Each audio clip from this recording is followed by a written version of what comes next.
이제 그 다니엘이 잡혀가게 되고 580년도에 유다가 멸망을 했는데 605년도에 이미 포로 1차 포로가 잡혀가기 시작을 했다라고 하는 거예요. 근데 이제 여호와김은 애굽에 의해서 왕이 되긴 했지만 앞으로 이제 이게 도대체 세계 정세가 어떻게 되느냐, 이게 제일 관건이잖아요. 과연 애굽이 더 이제 강대국이 돼갖고 바벨론을 이길 거냐, 아니면 바벨론이 애굽까지 쓸어먹을 거냐, 그럼 도대체 우리는 누구한테 붙어야 되냐, 이것 때문에 나라가 시끄러운 거예요. 우리나라 구한 말에 어땠어요? 청나라로 붙어야 되냐, 러시아로 붙어야 되냐, 일본으로 붙어야 되냐, 이렇게 시끄러웠던 것처럼 똑같은 그런 상황이 생기는 거예요. 예, 그런 상황 속에서 그 에레미야는 누구한테 붙어야 된다고 얘기하냐면 바벨론에 붙어야 된다고 해요. 그런데 그때 이 여호와김 이 내각이 누가 더 많았냐면 친애굽파가 많았어요. 왜냐하면 애굽이 벌써 이 바벨론은 신흥 강대국이고 애굽은 굉장히 많은 그 역사를 갖고 있는 강대국이었잖아요. 그러니까 이제 그쪽이 더 친근한 거죠. 그래서 친애굽파가 많아서 이 여호와김 왕이 애굽 쪽으로 돌아서려고 하니까 이 에레미야가 그러면 안 된다라고 얘기하는 거예요. 그래가지고 이 말했다고 에레미야가 감옥에 갇히죠. 이 에레미야는 포로로 잡혀간 사람이 아니라고 했어요. 그랬는데 이 친애굽파가 승리해가지고 이제 결국은 이 여호와김 왕이 바벨론 왕에게 충성을 맹세했다가 애굽으로 돌아서요. 그러니까 이제 그 느부갓네살 왕이 이 주변의 군대 직접 오진 않고, 이 작은 나라니까 주변의 군대들을 보내갖고 여호와김을 죽여버려요. 여호와김을. 그래서 성문 밖으로 그 시체를 집어 던져버리죠. 그 백성들이 누구를 왕으로 세우냐면 여호와김을 왕으로 세워요. 그래가지고 이제 이 왕이 됐었는데 여호와김이 결국은 597년도에 느부갓네살이 왕이 쳐들어와가지고 결국은 이 여호와김 왕을 잡아가고 성전 기물이라든지 이런 것들을, 그 보물들을 다 가지고 갑니다. 이때 누가 잡혀가? 에스겔이 잡혀가. 에스겔. 이때 에스겔이 잡혀갑니다. 그러고 나서 이 에레미야는 그곳에 잡혀간 왕족들과 리더십들에게, 이스라엘을 이끌었던 그 지도자들에게 격려를 해, 편지를 써가지고. 그러니까 참 이 선지자가 얼마나 고독하고 힘들고 어렵고 다른 사람들에게 인정받지 못하는 그 일을 감당을 해야 되는지를 이 성경을 통해서 우리가 알 수가 있는 거예요. 근데 우리가 눈으로 볼 때는 사람들한테 환영을 받고 사람들한테 칭찬받고 사람들한테 추앙받는 사람이 하나님 앞에서 위대한 자로 우리가 착각하기 쉬운데, 이 성경을 보면 하나님으로부터 위대한 그런 이 사명을 감당했던 사람들은 사람들 앞에 결코 환영받지 못했습니다. 누구나 다 그런 일들이 있었죠. 그래서 에레미야는 이제 그런 일들을 해요. 이거 하나님이 하신 일이다, 믿음으로 받아들여라, 그런 이제 편지를 쓰죠. 그러고서 이제 유다가 멸망하기 전에 다니엘과 에스겔이 이미 포로로 잡혀가 있었는데, 드디어 이제 586년도에 이 시드기야 왕이 또 바벨론을 배반해요. 그래서 친애굽으로 돌아. 그러니까 이게 역사의 끈이라는 게 참 쉽지가 않은 거죠. 끊는다는 게. 그래서 이제 느부갓네살이 다시 침공을 해가지고 완전히 그 유다를 멸망을 시켜버리면서 시드기야 왕을 포로로 잡아가는데, 이 눈깔을 뽑아가지고 그래가지고 이제 쇠사슬을 묶어가지고 데리고 갑니다. 그래서 이제 그때 애굽으로 이 에레미야는 망명을 하는 거예요. 그때 일부 인사들하고 애굽으로 이제 망명을 하게 돼가지고 망명정부 비슷한 거를 이제 세우게 되는 거죠. 그래서 이사야와 함께 나타난 선지자가 이 미가, 에레미야, 스바냐, 나훔, 하박국, 이런 선지자들이 그 시대 때 이렇게 활동을 했던 거예요. 그래서 이들이 하고 싶었던 이야기가 뭐냐?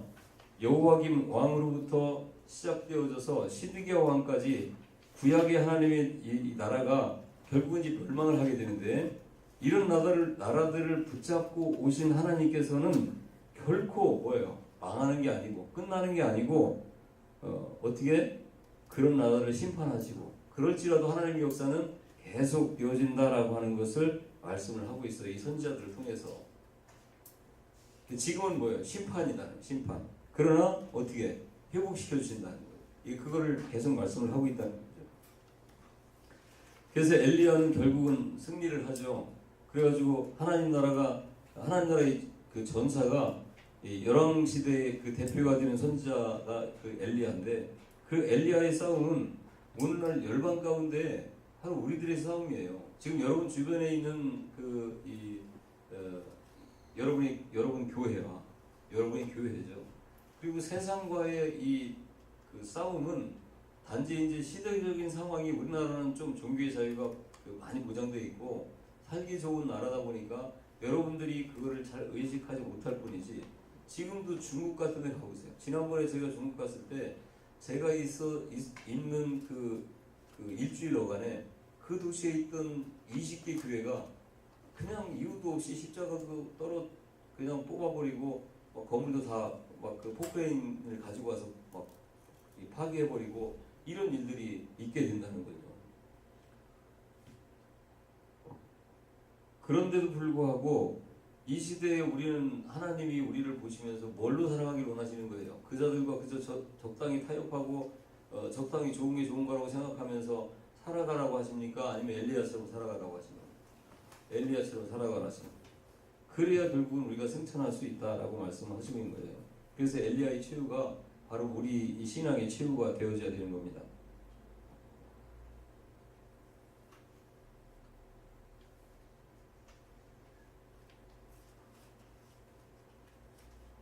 그래서 이스라엘이라는 하나님 나라가 시작부터 그 나라가 끝나는 열왕기의 끝부분에도 끝부분에 엘리야의 승천이 있는 겁니다. 그래서 포로 시대를 지나가지고 이 계시록을 보면 예수님의 승천, 그리고 예수님의 재림을 기다리는 것처럼 엘리야도 그 신약 시대에 이르는 그 순간에도 이 엘리야를 기다리는 그 승천이 있었다. 이 말라기에서 엘리야의 이 다시 오신다는 그 약속이 어떻게 있을 수가 있냐? 만약에 엘리야가 죽어서 땅에 묻혔다 그러면 이런 이야기가 있을 수가 없는 거죠. 그런 그 역사가 있었다는 것. 에레미야는 예루살렘에서, 에스겔은 바벨론에서 동시대에 활동했던 선지자예요. 그러니까 예레미야는 여기 그 포로로 잡혀가지 않고 남유다에 있었고요. 그 다음에 에스겔은 포로로 잡혀가가지고 그 바벨론 지역에 있었던 선지자예요. 그러면 이제 이 7권이 다 끝났죠. 여기까지. 그럼 나머지 몇 권이 남아 이제? 5권이 남죠. 그러면 이제 다니엘하고 에스겔은 선지서인데 선지서 중에서 예언서예요. 예언서. 그래가지고 이 다니엘서나 에스겔서를 이제 이따가 살펴보겠지만 그 예언에 관계된 그런 그 선지자들이죠. 그리고 이제 학개, 스가랴, 말라기, 이거는 학개, 스가랴, 말라기 외우기도 쉽잖아요. 그러니까 포로 시대가 다 끝나고 그들이 예루살렘 회복이 되어질 때 그때 마지막으로 왔던 선지자들이 학개, 스가랴, 말라기다라고 하는 거예요. 그러니까 다니엘과 에스겔은 그러니까 유다가 망하기 전에 포로로 잡혀가서 유다가 망한 그 시점이 지난 후는 이제 포로로 그 지역에서 있었던 사람들.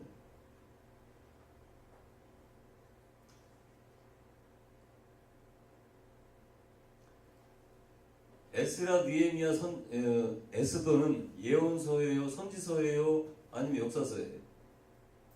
에스라하고 느헤미야하고 에스더가 선지서예요, 뭐예요? 역사서. 그걸 외우면 안 되지. 이걸 외웠잖아. 창출, 민수, 사사망, 에스라, 느헤미야. 에스더는 에스라 시대에 있었던 그 바벨론 쪽에서 있던 사건이다 그 말이에요. 그러니까 여기까지가 역사서예요. 그러니까 구약의 마지막 시대가 언제라고? 느헤미야. 이걸 잃어버리지 말라니까요. 그러니까 하나님이 천지를 창조하던 시점부터 쭉 창출, 민수, 사사망, 에스라, 느헤미야가 구약의 마지막이다라고 하는 거. 그래서 에스라, 느헤미야, 에스더는 이 고레스 원년에 이 페르시아 왕의 고레스 왕이 이제 그 바벨론을 멸망을 시키고요. 그 다음에 이제 그 통일을 이룬 다음에 1년 만에 너희들은 고향으로 돌아가라, 나가서 성전을 재건하라 라고 명령을 하는 거예요. 그래서 이제 스룹바벨하고 예수아가 1차 포로로 귀환을 해가지고 예루살렘을 성전 재건하는 그런 이야기들. 그 다음에 이제 사마리아의 방해로 중단되었던 공사가 학개와 스가랴의 격려로 완성되는 내용들. 학개, 스가랴. 그래서 이게 에스라서 그 앞부분에 이렇게 있는 거예요. 그러니까 이때 그 돌아가서 너희들 성전을 다시 중건해라라고 하는 고레스 칙령이 있었고, 그때 이제 중단이 되니까 학개 스가랴가 돌아가서 격려함으로 성전을 이제 완성을 했다라고 하는 거예요. 에스더는 이 성전이 이들의 격려를 통해서 완공이 되어진 다음에 그 후에 이제 예루살렘으로 돌아와가지고 약 한 3, 40년이 지난 후에 예루살렘으로 돌아와서 이제 뭐해요? 와가지고 그 성전에서 하나님의 말씀을 가르치고 또 여러 그 개혁을 이루었던 그런 사람이 바로 이제 그 에스라였었죠. 그래서 이제 그 전에 그 에스겔과 다니엘서를 이렇게 보면 이 멸망이라고 하는, 그래서 멸망할 수밖에 없는 이스라엘의 역사의 흐름 속에서 이렇게 그들이 가야 될 방향을 제시해주고 있는 게 다니엘서와 에스겔서라는 거예요. 그래서 이제 역대하에서 이 다윗의 족보로 인해서 이어져 오던 이 유형의 족보가 끊기게 되죠. 거기서 이제 완전히 멸망을 하면서 시드기야로 이제 끊기게 되는데, 그러고 나니까 하나님께서는 누구랑 말씀하고 계시는 거예요? 다니엘하고 에스겔을 통해서 말씀을 하고 계시는 거예요. 그게 이제 어떤 내용이에요? 결국은 에스겔에서 다니엘서에서 주는 그 메시지 결론이 뭐예요? 회복이에요. 회복. 그래서 심판하신다, 그러나 구원하시고 회복시킨다, 그런 말씀이죠. 그러니까 지금 망한 하나님의 나라가 어떤 모양을 가지고 다시 회복되는 나라로 등장할 것인가를 보여주는 그런 내용들이 거기 있어요. 그게 이제 바벨론 강가에서 이렇게 깜빡이는 거죠. 지난번에 신학교에서 리버스 오브 바벨론이라는 그 노래 영상 올린 적이 있었죠. 그 밴드에다가 굉장히 이렇게 경쾌한 리듬인데 내용은 슬픈 그런 내용들의 그 이야기가, 그 바벨론 강가에서 포로로 잡혀간 사람들이 이 예루살렘 성전을 사모하면서 거기서 이렇게 슬픔을 달랬던 이야기들이 이제 거기 나오는 거죠. 그러면은 이 묵시문학이라고 하는 이 시가서들은, 그러면 이제 이 다니엘서와 에스겔서는 우리가 이제 어떻게 이 세상의 종말이 찾아올 것인가 하는 것과 종말과 함께 이 세상의 종말을 고하지만 하나님 나라가 어떻게 드러날 것인가라고 하는 것을 이 마지막 때하고 연결시켜주는 그런 계시적 성격으로 드러나는 게 묵시문학인데요. 이 세상의 멸망과 영원한 나라의 그런 등장, 그 영원한 하나님 나라의 왕권, 그리고 리더십이 어떻게 나타나는지를 이제 현재에 앞서서 나타난 그런 역사와 연결해가지고 이렇게 표현하는 게 묵시문학이죠. 그래서 이 BC 600년대에 신흥 바벨론이 아수르를 잡아먹고 제국주의자들의 표상이 바로 느부갓네살이에요. 바벨론의 느부갓네살 왕. 그 느부갓네살 왕이 이제 밤에 꿈을 꾸잖아요. 그래서 이제 막 가위에 들려갖고 잠을 못 자. 누굴 불러요? 왕 옆에 항상 누가 있다고 그랬지. 그런 그 술사들, 점성술가들 뭐 이런 무당들이 있었는데, 그런 사람들 불러가지고 이거를 해석해라라고 할 때 아무도 해석을 하지 못하죠. 그때 이제 다니엘이 그 꿈도 정확하게 맞힐 뿐만 아니라 해석까지 해내는 거예요. 그러니까 다니엘이 갑자기 그렇게 이제 그 나라의 그런 위대한 지도자가 되어질 수가 있었던 게 이런 게 꿈의 해석, 해몽이에요. 그런 내용들. 그만큼 이 왕들은 그런 일을 하는 사람들, 그러니까 예언하거나 이런 사람들을 그렇게 이제 옆에 중용을 하고 있었다는 이야기죠. 그래서 그 꿈의 내용은 한마디로 뭐냐면 앞으로 있을 세계사에, 이 바벨론을 포함한 앞으로 있을 세계사들을 이제는 그 꿈으로 드러내게 하시는 거죠. 누구의 꿈이에요? 선지자들의 꿈이 아니에요. 바로 이 세계를 제패하고 있는 바벨론 왕을 통해 가지고 꿈이 드러나게 만드는 거죠. 그러면서 지금 우리가 예견할 수 있는 것은 이제는 뭐예요? 이 세계 열강들이 이런 식으로 진행이 되어지는 하나님 나라의 역사가 끊어지고 난 이후에 다시 그 다윗의 이 족보에서 영원한 왕이 나타나실 때까지 이루어질 수 있는 열방들의 역사를 이 느부갓네살 왕의 그 꿈을 통해서 우리에게 보여주고 계시는 거예요. 그래가지고 이제 그 머리는 금으로 되어 있고 가슴과 팔은 은으로 되어 있고 배와 넓적다리는 노수로 되어 있고요. 그 다음은 이제 철, 또 흙으로 되어 있는 그런 그 아주 그 기형의 그런 인물이 이렇게 오게 되는 거죠. 그 꿈에 나타나게 되는데 이 다니엘은 그 꿈을 그렇게 해석을 합니다. 머리는 지금 현재 그 당신이 왕인 느부갓네살이 왕인 바벨론을 이야기하는 거고, 은은 그 이 페르시아, 메데와 바사로 구성되어 있는 페르시아를 이야기하고요.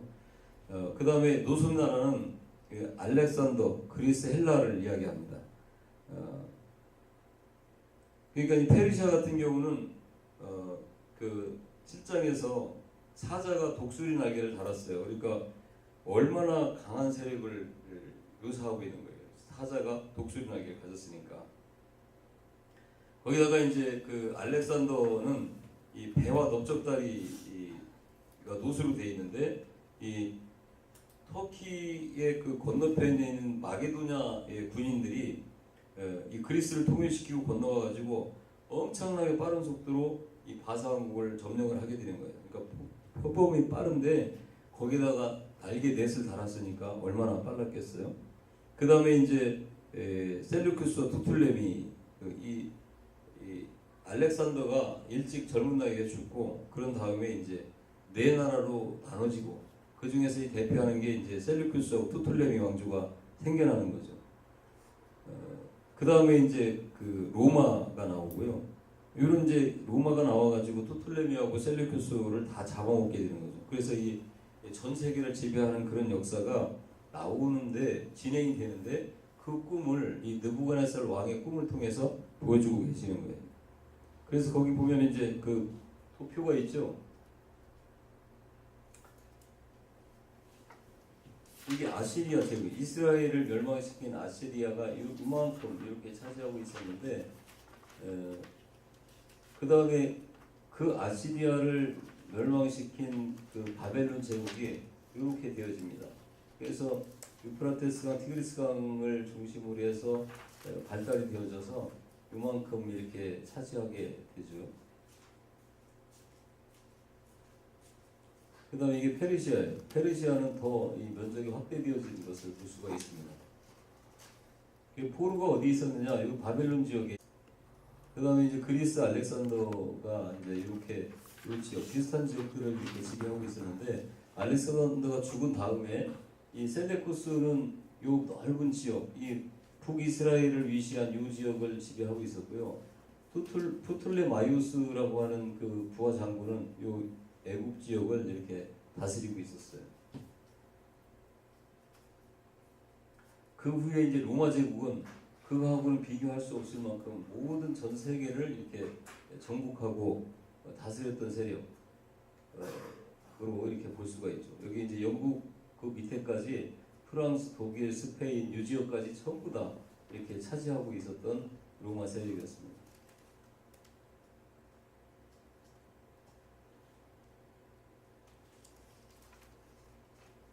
이 지금 도표가 여러분 책에는 있죠. 네. 그 느부갓네살 왕 꿈꾼 그 도표, 여기는 지금 없네. 그러니까 지금 설명드린 대로예요. 거기다가 2장에서는 이제 그런 제가 지금 설명드린 대로 그렇게 되어져 있고, 7장에서도 꿈을 꾸고 8장에서도 꿈을 꿔요. 근데 7장에서는 역시 마찬가지로 이제 아까 설명드린 내용들이 7장까지 겹쳐서 이렇게 나오게 되는 겁니다.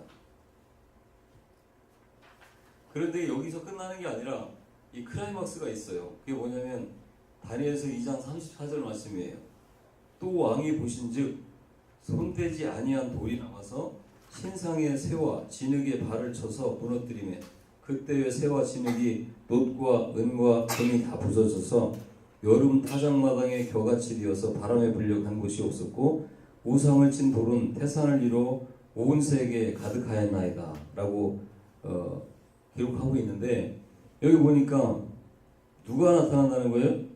손대지 아니한 돌이 나와서 지금 이렇게 어마어마한 제국을 이뤄서 이게 전 세계의 모든 역사인 것 같지만 그렇지 않다는 거예요. 그 후에 손대지 아니한 돌이 나와가지고 그런 모든 것들을 다 부셔버린다라고 하는 것을 말씀을 하고 있습니다. 그러니까 하나님이 그렇게 하신다는 거죠. 그래서 하나님 나라는 멸망하지 않고 영원한 나라다. 그걸 보여주고 계시는 거예요.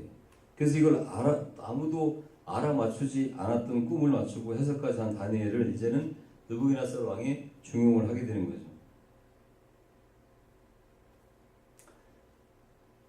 그래서 그 민족의 긍지를 갖게 하는 책이 바로 이 다니엘과 에스겔서인데요.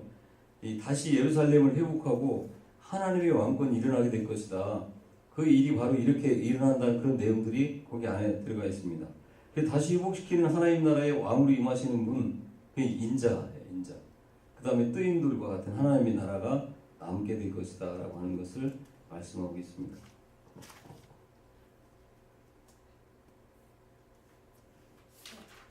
에스겔서 37장에 보면 우리가 잘 알고 있죠. 37장에 뭐가 기록되어 있어요? 마른 뼈들이 살아나는 그 현상이 기록되어 있잖아요. 이거는 지금 많은 사람들이 많은 그 목사님들도 이 말씀을 가지고 설교를 합니다. 마른 뼈같이 되어졌어도 결국은 다 망해가지고 마른 뼈같이 흩어져 있는 그런 상태인데도 하나님의 말씀과 생기만 들어가면 어떻게 다시 살아난다 이런 말씀을 주고 하고 계시잖아요. 근데 우리가 잘 아셔야 돼요. 이 골짜기의 마른 뼈들이 도대체 원래 어떤 사람들이었을까요? 세상 나라의 사람들이었겠습니까? 하나님 나라의 사람들이었겠습니까? 하나님 나라의 군대였었죠. 하나님 나라의 사람들이었어요. 그런데 이들이 지금 왜 이렇게 처참하게 죽었느냐? 왜 이렇게 처참하게 죽어서 그 에스겔 골짜기에 그렇게 마른 뼈같이 다 흩어져서 그렇게 처참한 모습으로 지금 있느냐면 왜 그랬다는 거예요? 하나님 나라의 군사로서의 사명을 감당하지 못했다는 거예요. 그러니까 뭐예요? 세상에 다 처참하게 패해가지고 죽어 있다는 거죠. 그래서 하나님께서는 그들에게 어떻게 말씀과 생기를 불어넣어가지고 뭐를 이루게 해요? 하나님 나라의 군대를 이루게 하죠. 그래서 회복과 함께 등장하는 왕의 궁전을 짓는 성전 건축이 그 다음에 나오는 거예요. 그 다음에 하나님 나라의 군대가 이렇게 다시 회복이 되어지고 이제 그들을 통해서 이 성전이 회복이 되어지고 그런 성전을 건축하는 그런 청사진들이 이렇게 나오게 되는 거죠. 마치 출애굽할 때 모세가 이 성막을 짓기 위해서 하나님부터 이렇게 받은 도면같이 아주 자세하게 나와 있습니다. 에스겔서 30장 이후에 보면 성전을 어떻게 짓는다라고 하는 것. 그래서 이제 이 역대상하, 열왕기상하가 끝나는 시점에서 앞으로 이 하나님 나라가 어떻게 갈 것인지에 대해서 소망을 보여주고 있는 성경의 책이 바로 다니엘서와 에스겔서입니다. 다니엘이 먼저 포로로 잡혀갔는데 왜 에스겔서가 먼저 기록이 되어 있느냐? 왜 그럴까요? 에스겔서가 분량이 많기 때문에 그래요. 분량별로 해가지고 이렇게 깊게 정리를 해놨기 때문에. 그래서 이 역대하 끝머리에서 이어가는 게 바로 이제 앞으로 무슨 일이 날 것인데 그것은 성전 재건으로 나타나게 되는데 에스겔과 다니엘에게 주어졌다는 거죠. 그 다음에 선지서가 이제 학개스갈의 말라기 예언서가 있는데 이 선지서는 바벨론 다음으로 바벨론을 멸망시키는 그 바사 시대예요. 페르시아 시대. 이걸 알기 위해서 이제 우리가 에스라서를 알아야 되는데 에스라서는 우리가 이 보지 않는 그 성경 중에 한 권일 텐데요. 그 내용만큼은 우리가 그냥 간과해서는 안 되는 그런 내용이에요. 그래서 조금 자세하게 설명을 하고 가려고 그러는데 이 바벨론으로 포로로 잡혀갔던 그 이스라엘 사람들은 그렇게 힘들게 포로 생활을 하진 않았습니다. 그냥 거기서 그냥 이렇게 포로이긴 했지만 그냥 먹고 살았어요. 그런 흔적들이 이제 역사서에도 보면 있게 되죠. 그러면서 이제 70년이라는 세월이 이렇게 흘러갔는데 그 왜 70년인가는 혹시 아십니까? 왜 70년이라고 했을까? 그것은 우리 그 하나님께서 7년에 한 번씩마다 무슨 년을 지키라고 했어요? 안식년을 지키라고 했어요. 그럼 이스라엘 사람들이 그 안식년을 지켰을까 안 지켰을까요? 안 지켰어요. 이스라엘 사람은 안식일을 안 지켰어요. 왜 그러냐면 지금 당장 농사 지어갖고 먹어야 되니까. 그러니까 매번마다 그렇게 안식일을 안 지켰던 거죠. 그래서 이제 하나님께서는 이 계산을 해보면 580년도에 그 유다가 망했다고 그랬잖아요. 그 전에 이제 605년경부터 다니엘과 에셀이 이제 포로로 잡혀갔었는데 그때부터 538년에 고레스 그 페르시아 왕이 칙령을 내려가지고 이제 새로운 식민지 정책을 발표를 하죠. 그래서 이제 다 돌아가라라고 이야기를 하는 거예요. 그래서 이제 그 70년이 그때가 이제 마지막인데 그로부터 이 계산을 해보면 이제 그 605년도, 606년도에 첫 번째 포로를 잡혀갔던 그때부터 계산하면 70년이 되는 거예요. 그렇게 해서 이제 70년이 지나가게 되는데 말씀드린 것처럼 에스라는 포로로 잡혀온 사람이 아니라 그 지역에서 태어난 사람이었다. 그래서 이제 그 백성들이 일단 율법을 모르기 때문에 모세오경을 모르기 때문에 우리 백성들이 이렇게 힘들게 살아왔고 나라가 망할 수밖에 없었다라고 하는 것을 이제 그 열악한 환경 속에서도 그는 이제 율법을 연구합니다. 그리고 가르치고 훈련을 해. 그리고 계보를 정리하고 그게 뭐라고 그랬어요? 책이 역대 상하. 에스라가 그렇게 그걸 가지고 기록을 한 책이 그러는 거죠. 그런데 그가 그 중에서 깨달은 큰 한 가지 이유가 있었는데 그게 뭐냐면 섞이면 안 된다는 걸 알았어요. 그래가지고 이방인과 결혼한 사람들은 자녀들까지 다 돌려보내라 라고 했을 때 그 이스라엘 사람이 다 순종을 하고 왜 그렇게 그 말 한마디에 순종을 했을까요? 그 전에 우리나라가 원래는 이런 나라가 아니었는데 이렇게 되어진 게 바로 이런 요소 때문이다라고 하는 것을 설득을 했겠죠. 가르쳤겠죠. 그러니까 그들이 이게 정말 큰 죄구나라고 여기고 그걸 받아들인 거예요. 그래서 이제 한 가정을 이루던 자기 부인하고 자식들을 다 돌려보내는 거예요. 이방 여자들은. 이게 엄청난 작업인 거죠. 그러니까 하나님께서 그 민족을 회복시키기 위해서 하지 않으면 할 수 없는 그런 일들을 에스라는 그렇게 합니다. 그래서 순수성을 유지해야 한다. 우리는 하나님 나라의 백성으로 부름받은 자들이 그 순수성을 유지를 해야 된다라고 하는 것을 강조를 하고 있고 또 섞여버리면 이제 끝이다라고 하는 숲으로 돌아간다는 것을 알았던 것입니다. 지난 시간에 말씀을 드렸는데 이 고레스는 특별한 사람이죠. 이 바벨론을 정복하자마자 이게 포로들에게 자유령을 선포하고 돌려보내는 그런 역할을 하게 되는데 이거는 보면 하나님께서 아합 왕을 제거하기 위해서 이 아람 왕으로 하시엘을 세우고 그 이스라엘 왕으로 예후를 세우시는 것처럼 그 고레스 왕을 통해서 그렇게 역사를 했던 것을 볼 수가 있어요.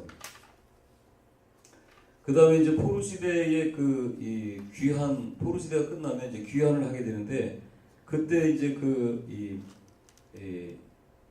첫 번째 포로로 잡혀간 게 605, 6년도쯤에 그 다니엘을 포함한 첫 번째 포로가 잡혀갔고 그 다음에 597년 어간에 에스겔을 포함해서 두 번째 포로가 잡혀가고 그 다음에 이제 세 번째는 예루살렘이 멸망하는 그 586년도에 이제 잡혀가는 세 번째 포로, 3차에 걸친 이게 포로로 잡혀가는 그런 역사가 있었는데 그 아수르가 이 고레스, 이 바사의 고레스 왕에게 539년도에 멸망을 당하게 되죠. 그때 마지막 왕이 벨사살 왕이에요. 벨사살 왕.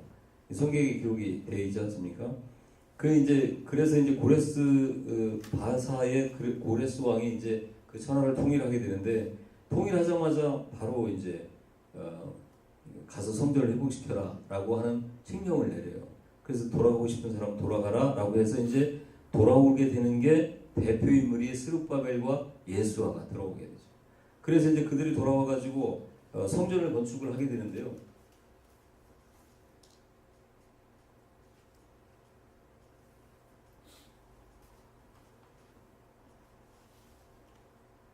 이거 지금 말씀드렸죠?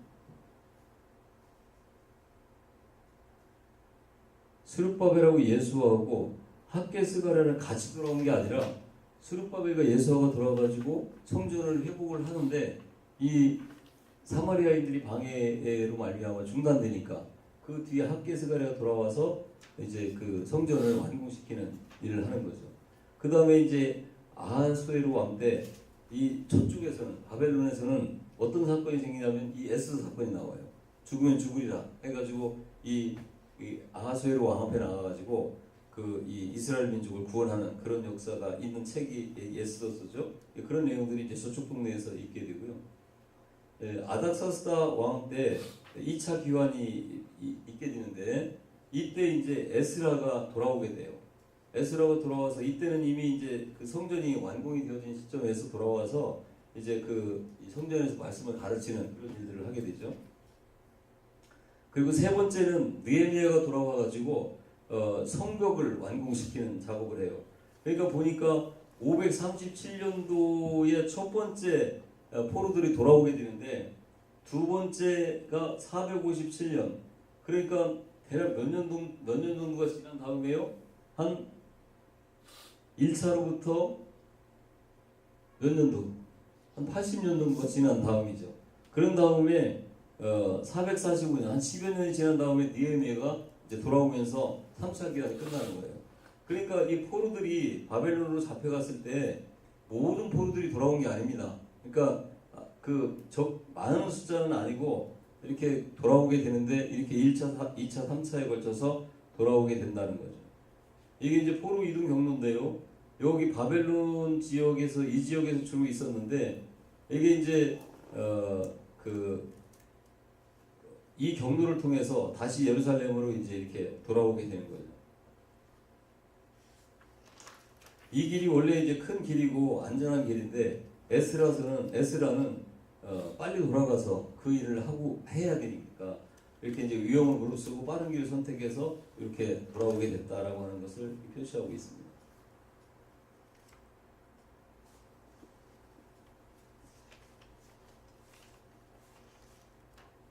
그래서 에레미야는 유다에 남아있던 선지자라고 그랬잖아요. 거기서 이제 바벨론에 의해서 하나님의 징계에 복종을 해야 된다. 그래서 이제 친애국파가 있을 때 우리는 바벨론에 의해서 멸망을 하게 된다라고 하는 것을 예언을 했다고 해서 이제 감옥에 갇히기도 했다고 그랬어요. 그 다음에 그것이 끝이 아니라 70년도에 돌아온다라고 하는 것을 이 에레미야가 이제 예언을 하게 되는 거죠. 에스겔은 이제 두 번째 포로로 잡혀갔던 사람인데 이 그빌 강가에서 하나님의 영광이 예루살렘을 떠났다는 것을 알게 되고요. 메시아 왕 때 돌아온다는 것을 이제 에스겔서를 통해서 이야기를 하고 있습니다. 그 다음에 이제 다니엘은 이 하나님 나라의 역사가 끝났다 할지라도 하나님은 모든 열방에도 주권을 가지고 있다라고 하는 것을 선포하고 있어요.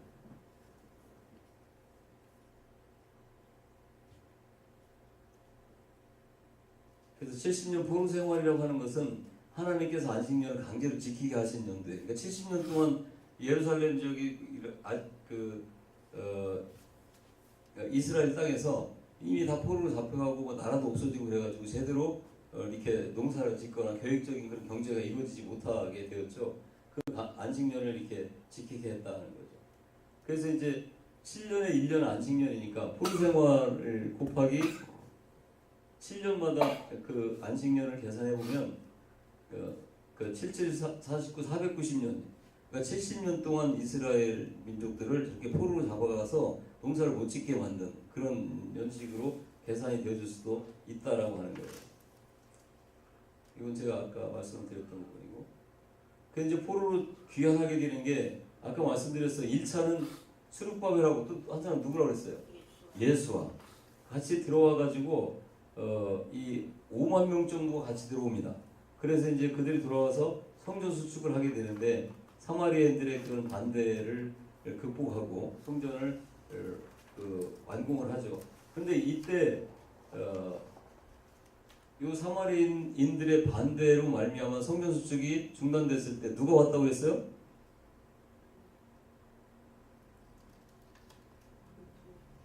학개하고 스가랴하고 거기 적어놓으시면 돼요. 학개 스가랴가 와가지고 결국은 성전 수축을 완공시켰다. 2차 기환은 이 에스라가 이제 돌아와서 성전이 완공이 되어졌을 때 이 예배를 확립을 하고 하나님 앞에 예배를 확립을 하고 그 다음에 이방인과의 혼인을 어떻게 다 무효화시켜버리고 회개해서 주님 앞에 나가게 하고요. 그 다음에 이 3차 때는 느헤미야가 돌아오게 되는데 그 그때는 별로 많이 안 돌아왔어요. 아주 작은 숫자가 돌아와가지고 성벽을 재건하면서 이 에스라와 함께 연합해가지고 이제 그 이스라엘 회복을 이렇게 도왔던 것을 볼 수가 있습니다.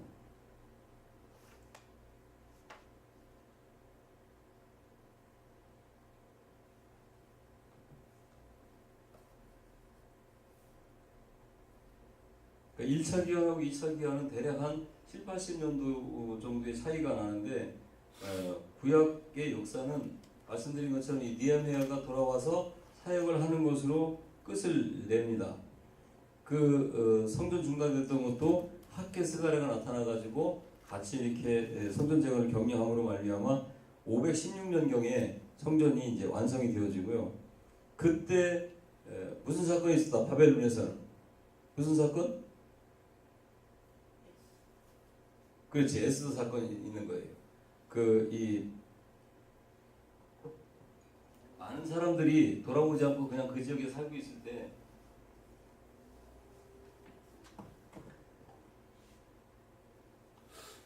아하수에루 왕 때 이제 그 사건이 나죠. 그 다음에 이제 2차로 에스라가 이제 돌아와가지고 한 2,000명 정도가 이제 같이 돌아와서 그 성전에서 이제 하나님의 말씀을 가르치고 하는 그런 사역들을 감당하는 것을 성경에서는 기록을 하고 있습니다.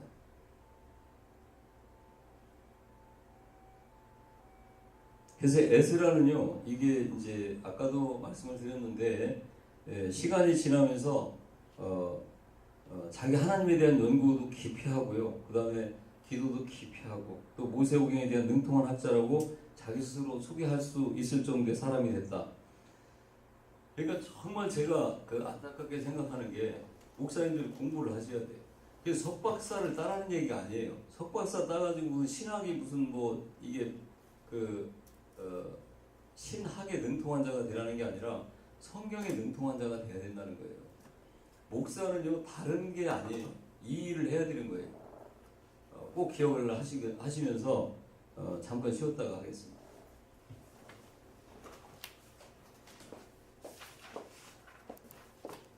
그 다음에 이제 느헤미야인데요. 이 에스라와 같이 활동했던 사람이에요.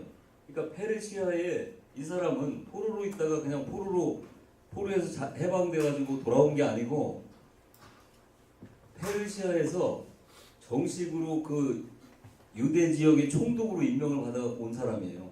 와가지고 이제 성벽을 재건을 하고 성벽을 재건하면서 12년 동안 거기서 에스라하고 같이 동역을 하면서 사역을 합니다. 그래가지고 이제 개혁운동을 주도를 하는데 그 개혁운동의 내용이 율법책이에요. 그러니까 여하튼 우리는 꼭 기억을 하셔야 돼요. 하나님의 백성으로 살아간다고 할 때 하나님의 법을 떠나서는 그거는 그 어떤 것으로도 설명이 되지 않아요. 그러니까 여러분들이 힘들다 하더라도 어렵다 하더라도 뭐를 알아야 된다는 거예요? 말씀을 알아야 돼요. 그래서 이 에스라하고 느헤미야가 개혁운동을 주도를 하는데 첫 번째가 뭐냐면 율법책을 낭독을 해가지고 이스라엘 백성에게 가르치는 일이에요. 그리고 나서 이제 회개운동, 그 다음에 이제 귀환한 사람들에게 거주지를 배정을 해주기도 하고 그런 이제 영적인 그 보수에 힘을 쓰죠. 통치 질서를 바로잡기 위해서도 애를 쓰고요. 그래서 초막절도 지키고 레위 지파를 재정립시키는 그런 제도도 확립을 하게 돼요. 그래서 이 에스라와 느헤미야가 이 구약의 마지막 활동 무대가 되어지고요. 그 다음에 이제 BC 430년쯤이면 이때가 뭐라고 했어요? 누구가 뭐를 한 때라고 그러고 이때가 페르시아 왕이 고레스가 뭘 발표할 때? 고레스 칙령을 발표할 때. 그런데 이 말라키 선지자가 등장할 때가 언제냐면 BC 430년경이에요. 그러니까 느헤미야가 몇 년도쯤에 왔어? 요때쯤에 왔죠. 445년쯤에 왔다. 숫자 포기한다고 생각하지 말고 그냥 여기 보셔야 돼. 이걸 아셔야죠. 그래서 445년도쯤에 이렇게 돌아왔는데 요게 이제 이때부터 몇 년 동안 이 에스라와 같이 동역하면서 개혁운동을 주도했다고? 12년 동안. 그러니까 대략 435년도 정도까지 그렇게 활동을 하면서 개혁운동을 주도했을 때 그 마지막 시점에서 이 누가 온다고? 말라기 선지자가 등장을 하게 되는 거예요. 말라기 선지자. 그래가지고 말라기서를 지금까지 여러분들이 기억하고 있는 것처럼 뭐 11조 한 가지를 이야기하는 게 아니라 그 11조는 사실은 거기서 강조하는 것도 아니에요. 너희들이 지금 나를 버렸다 라고 하는 것을 말씀하실 때 우리가 왜 하나님을 버리고 할 때 11조와 봉헌물이다라고 하는 거예요. 그러니까 너희들이 나를 멀리하고 나와 관계없이 살아가려고 하는 죄악의 본질이 뭐냐? 본질이 나를 떠났다는 거죠. 근데 나를 떠났다는 증거가 뭐냐? 뭐라는 거예요? 11조와 봉헌물을 떼먹은 게 바로 나를 떠났다는 이야기예요. 그런 내용인데 우리는 지금 거기서 11조밖에 못 찾고 앉아있단 말이에요. 근데 뭐라고 그랬어요? 중요한 거는 크고 두려운 여호와의 날에 누가 올 거라고? 엘리야가 올 거다. 이걸 하면서 성경을 끝내는 거예요.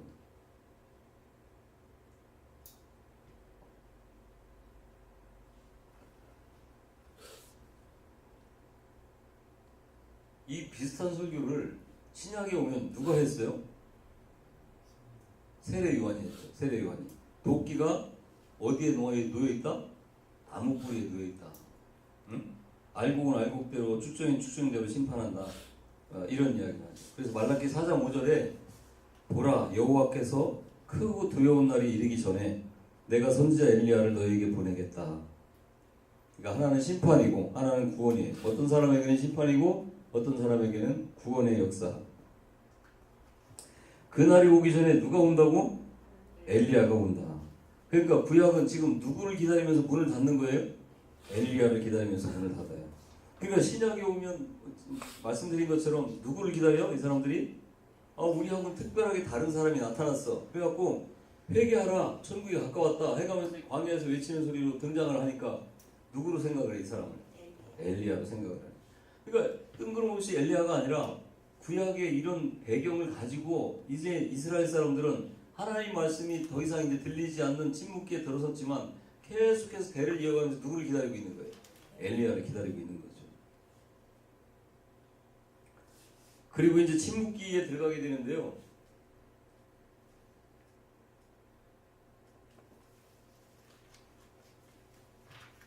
이 도표가 지금 여러분 그 교재에 있죠. 네, 이거를 한번 보시면 다시 반복을 하는 거예요. 이스라엘이 722년도에 아수르에게 멸망을 하고 유다가 500 몇 년도에 586년도에 바벨론에서 멸망을 당하고 606년 605년도에 포로로 잡혀가기 시작을 합니다. 그리고 이제 1차, 2차, 3차에 걸쳐서 580년도까지 포로로 잡혀가게 되죠. 바벨론으로.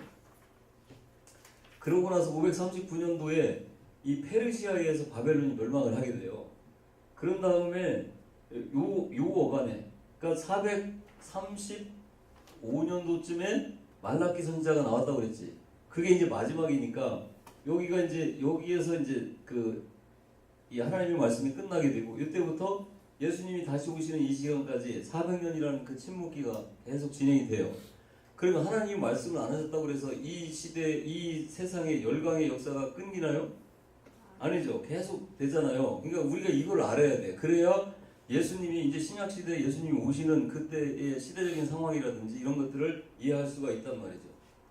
그래서 페르시아가 그리스 알렉산더에 의해서 331년도에 멸망을 하게 되고 이 그리스는 알렉산더는 이 33살에 인도에 가가지고 그 많은 정복 그 전쟁을 치르면서 오는 피로감이라든지 또 인도에서 얻은 그 풍토병 때문에 거기서 죽게 돼요.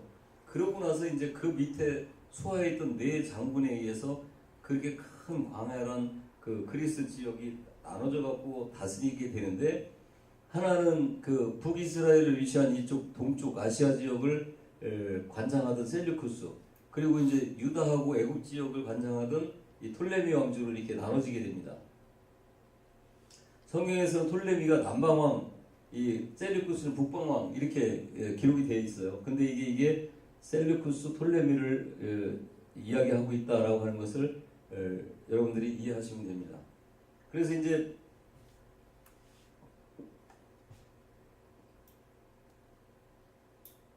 이 알렉산더는 누구의 제자인지 혹시 아세요? 아리스토텔레스의 제자예요. 알렉산더가. 그래서 이 알렉산더는 대단한 이 학자예요. 그리고 예술가이기도 하고요. 그리고 측량기사, 수로학자, 뭐 동식물학자, 아주 굉장히 뛰어난 그 지식을 갖고 있는 사람이 알렉산더예요. 이 사람이 이제 13년 정도 통치를 하고, 그러니까 이미 벌써 20살 정도의 그 대국의 왕이 돼가지고 13년 동안 그 전 세계를 이렇게 정복을 하게 된 거예요. 그러고 나서 이제 죽고 나서 말씀드린 것처럼 이제 이렇게 나눠갖고 지배를 하게 되는데, 이 톨레미 왕조, 여기가 이제 프톨레 마이오스라고 하는 왕조인데요. 크레오파트라라고 들어보셨습니까? 크레오파트라. 이 크레오파트라가 이 프톨레미 왕조의 마지막 왕이에요. 마지막 왕. 그러니까 이 크레오파트라는 그 마지막 이 애굽의 파라오인데, 자기 이제 남동생하고 결혼을 하게 돼요. 그때는 뭐 그렇게 이제 같은 시족끼리 결혼을 하는 게 역사였으니까. 그렇게 해서 이제 그 왕권을 공동 계승을 하게 됩니다. 그런 다음에 이제 동생을 무시해가지고 쫓겨내버리고, 그리고 나서 이제 로마 황제가 그때하고 연애를 합니다. 그래가지고 이제 아들을 낳아요. 그러고 나서 이 율리우스가 암살을 당해요. 그러니까 같은 암살을 당하고 나서 자기 이 율리우스하고 사이에서 난 아들을 로마 황제로 세우려고 하다가 실패를 하죠. 그래가지고 옥타비아누스라고 하는 사람이 거기 율리우스의 양자로 있다가 그 사람이 이제 황제가 돼요. 그러고 나니까 이제 자기 계획이 실패했잖아요. 그러니까 여기에 이제 왕으로 있으면서 율리우스라고 있어요. 그러니까 율리우스 황제 때 그게 부하였었죠. 그 부하가 이쪽 지역을 이렇게 점령하고 다스리던 그 부하였는데, 그 안토니우스하고 또 연애를 하는 거죠. 그래가지고 결국은 이제 그를 꼬셔가지고 로마에다가 저항을 하게 만들어요. 그래가지고 이 로마 장군인데, 그래가지고 결국은 해전에서 전쟁에서 이제 지게 되고, 그리고 결국은 이제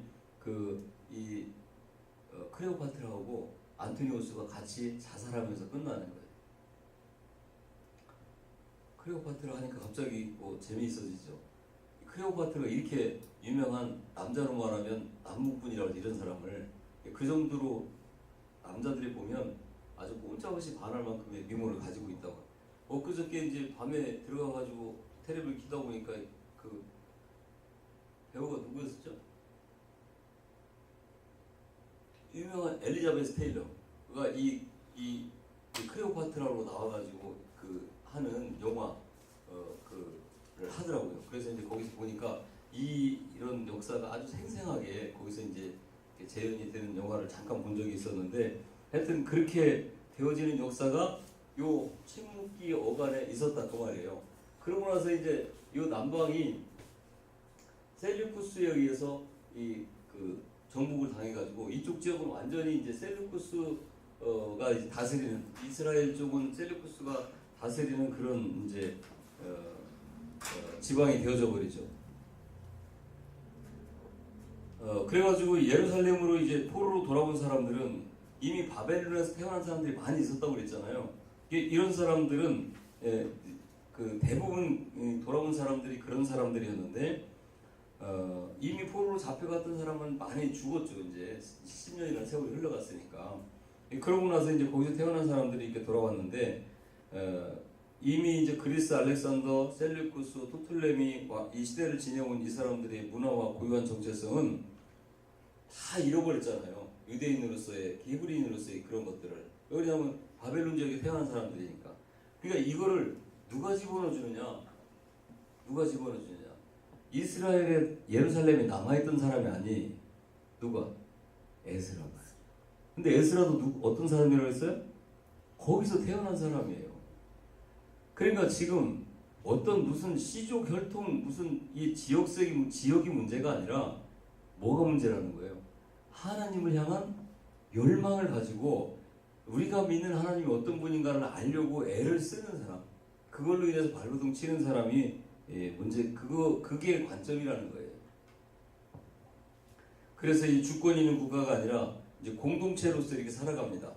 그래갖고 이제 그 셀류쿠스에서 이제 지배를 받는 그런 상황 가운데서 유다 공동체의 색깔을 에스라가 이렇게 집어넣었어요. 그래서 말라기가 지나고 이제 페르시아 그 시대가 지나갔죠.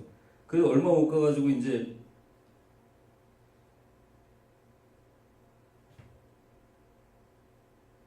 모세오경이라는 그 율법을 배워가지고 그거를 이제 배우고 가르치고 해가면서 이제 정체성을 만들어갈 수밖에 없어요. 우리가 지난 시간에도 말씀을 드렸는데 이 이스라엘 사람들은 무조건 다 모든 이 시대를 초월해가지고 모든 사람들이 다 율법을 알고 하나님을 안다고 생각하면 안 돼요. 한 시대가 지나고 새로 태어난 사람들은 또 뭐 해야 돼? 배워야 돼요. 전무한 상태에서 다시 배워가는 거죠. 이게 계속 반복이 되어져야 되는 거죠. 그런데 이제 그게 끊기면 끝나는 거예요. 그래서 이제 말씀을 연구하고 가르쳐주는 그런 장소로 회당이 필요해가지고 회당을 세우기 시작한 게 바로 이제 회당입니다.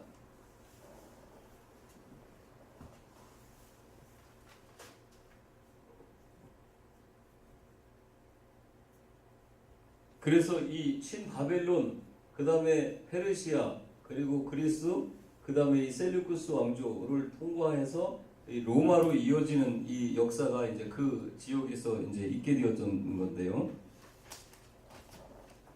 그리스 알렉산더는 엄청난 제국을 이뤘어요. 그래가지고 가나안 땅은 플레미가 통치하는 지역이고 이제 100년 정도가 지나고 나면 셀류쿠스에 의해서 이제 다 유다 전체가 셀류쿠스가 지배하는 그런 땅이 됩니다. 그게 언제냐면 BC 198년도 정도 된 거예요. 요 관인데 요때 이제 셀류쿠스가 이제 다 그 지역을 다스리게 되는 거예요. 근데 이제 북방왕 중에서 안티오쿠스 4세라고 하는 그 왕이 나오는데 여기에 왕이에요. 근데 이 왕이 왜 유명하냐? 바로 성경에서 적그리스도의 대표적인 인물로 이 안티오쿠스 4세가 그려집니다. 왜 그러냐면 이 사람이 이제 이 가나안 지역을 다 다스리게 됐다고 했잖아요. 그런데 그 가나안 지역을 다스리면서 이 사람이 이제 이 예루살렘을 정복하고 핍박을 많이 하게 되는데 성전 기물을 다 가져갑니다. 다 가져가고 그 다음에 이제 제사와 절기를 못 지내게 만들어요. 그리고 나서 이제 성전에다가 돼지머리 갖다 놓고 이게 너희들이 믿는 신이다 이렇게 얘기하면서 돼지머리에다 절을 하게 만들고 그 다음에 세금을 중과하죠. 이런 그 아주 엄청난 짓을 저지르는 이 왕이 바로 이제 안티오쿠스 4세예요. 그래서 성경에서는 그 사람을 뭘로 예표하고 있다고? 적그리스도로 예표하고 있다는 거예요. 그래서 이제 이 안티오쿠스 4세의 정책에 의해서 수많은 그 유대인들이 죽어갑니다. 그래서 이제 결국 어떤 게 일어나느냐? 이 하스모니아라고 써 있는데 요 하스모니아는 왕조예요. 그러니까 유대의 왕조인데 유대의 왕조가 다시 세워지잖아요. 근데 세워지게 되어지는 계기가 뭐냐면 바로 마카비 혁명이에요. 그래서 마카비라고 하는 그 사람을 중심으로 해가지고 혁명이 일어나가지고 이 가나안 지역에서 이 이스라엘 땅에서 셀류쿠스를 몰아냅니다. 근데 이제 셀류쿠스라고 하는 나라가 이 조그만 땅에서 반란이 일어났다고 해서 그 패할 나라가 아니잖아요. 이런 강대국인데. 그런데 이미 그때는 셀류쿠스 왕조가 많이 쇠퇴한 상태. 그러니까 막 광활한 지역에서 이제 많은 곳에서 반란도 일어나고 막 이런 그런 상태였기 때문에 여기서 이제 반란이 일어났는데 이거를 제압하지 못하는 거예요. 그러면서 그냥 내줍니다 여기를. 그래서 혁명이 성공을 하게 돼요. 그래서 세운 게 하스모니아 왕조예요. 하스모니아 왕조.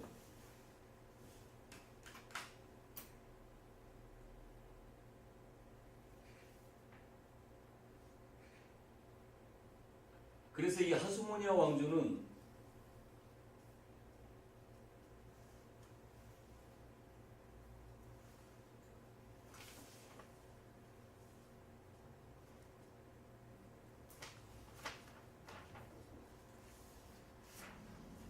하스모니아 왕조는 약 100여 년 동안 이렇게 진행이 되어지는데 처음에는 유다 지방을 이렇게 다스려요. 그런데 그 다음에 에돔이라고 있었죠. 에돔 지역까지 이제 이 하스모니아 왕조가 통치를 하게 됩니다. 그런데 그 에돔 지역에서 어떤 일이 생기느냐? 바로 이제 어떤 인물이 등장하는 이 배경이 되어지냐면 누구겠어요? 헤롯이 등장을 하게 돼요. 그 지역을 배경으로 해가지고 여기서 우리가 이제 왜 헤롯이 유대인도 아닌데 에돔 사람이에요. 그런데도 불구하고 이 이스라엘의 그 왕이 되어지느냐라고 하는 이 역사적인 이 저기를 잘 아셔야 되는데 이둠의 이 에돔 지역을 정복을 하고 나서 거기에 이제 에돔 총독을 임명하고 그 에돔 지역을 다스리게 하는데 그러면서 이제 조공을 바치게 해요. 근데 그게 누구냐면 안티파스라고 하는 사람이에요. 근데 그게 누구냐면 헤롯의 할아버지. 그리고 나서 이제 나중에 로마가 일어나면서 안티파테르라고 하는 이 안티파스의 아들이 로마 세력이 커지니까 이제 북쪽에 있는 바데인들을 도움을 받아갖고 하스모니아 왕조를 이렇게 무너뜨리려고 덤벼들어요. 그래갖고 반란을 일으키니까 나중에는 이제 이 헤롯 대왕의 아버지, 다시 말하면 에돔 지역의 총독으로 이 하스모니아 왕조가 세웠던 이 안티파스의 아들인 이 안티파테르를 내몰아 버리죠. 그래서 이제 하스모니아 왕조가 이제 유지가 되어지는데 그때 100여 년 정도가 지났을 때 로마에서 어떤 사건이 생기냐면 여러분들이 영화를 보시면 로마에서 막 검투사들을 막 훈련시켜가지고 막 원형 경기장에서 막 죽이는 경기를 하지 않습니까? 그렇게 이제 검투사들을 양성을 했는데 그 검투사들이 반란을 일으켜요. 그래가지고 로마가 굉장히 혼란한 그런 시기에 접어들 때인데 이제 그들을 제압하기 위해서 3명의 장군을 로마에서 파견을 합니다. 그 중에서 이제 폼페이 장군과 헤롯 대왕의 아버지가 연합해가지고 폼페이가 이 다메섹 지역에 있는 그 수리아 지역을 이렇게 와서 정복해버려요. 이때부터 로마가 이제 정식으로 유대 땅을 이제 다스리게 되는데 이때 헤롯이 로마의 시저의 도움을 받아갖고 그 지역의 왕으로 임명을 합니다. 그러니까 이제 자연스럽게 하스모니아 왕조는 어떻게 되는 거예요?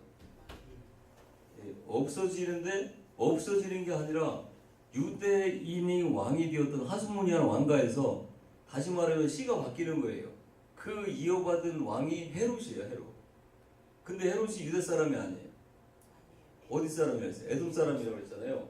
그러니까 이제 이 에돔 사람인 헤롯이 이 유대 사람들의 환심을 사서 자기가 진정으로 왕으로 대접받기 위해서 많이 애를 씁니다. 그래가지고 이 하스모니아 왕가의 딸하고 결혼을 해요. 그리고 유명한 사건이 뭐예요?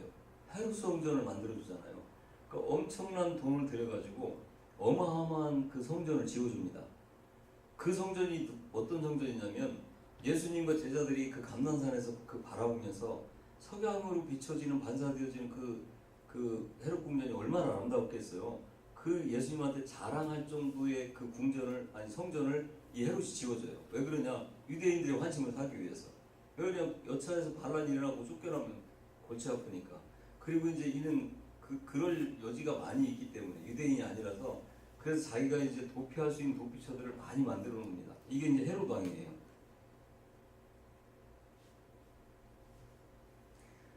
헤롯 왕이 죽고 나가지고 이제는 세 아들이 다스리게 되는데 헤롯 왕이 죽기 전에 누가 태어나요?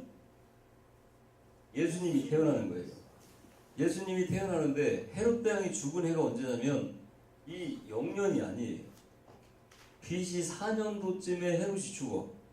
그러니까 헤롯이 죽기 전에 예수님이 태어났잖아요. 그러니까 이 역사학자들이 이 숫자를 잘못 계산한 거죠.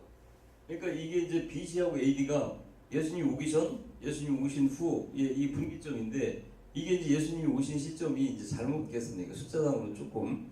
그래서 이제 그때 이제 그 예수님이 태어나게 되는데,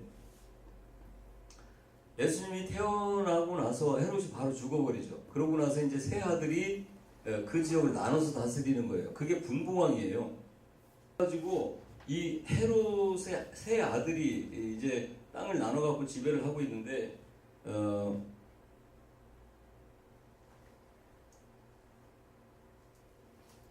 요 이야기는 예수님이 태어난 이후이기 때문에 신약에 가서 자세하게 설명을 드리도록 하겠습니다.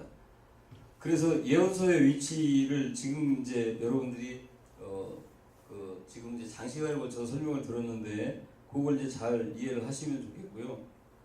그 다음에 이 시대적으로 본 성경 그거는 여러분들이 외우시는 게 좋아요. 그러고 나서 그걸 기준으로 해갖고 성경을 보시면 성경은 훨씬 더 이해하기가 쉽게 되어지는 거죠. 그 다음에 이제 거기 나와 있는 마지막 때 뭐 그런 것들이 나와 있는데, 이거는 어차피 신약 시대의 그 마지막 때 그 설명을 하는 것으로 하겠습니다. 그리고 이제 구약이 이렇게 해서 이제 마치게 되는데요.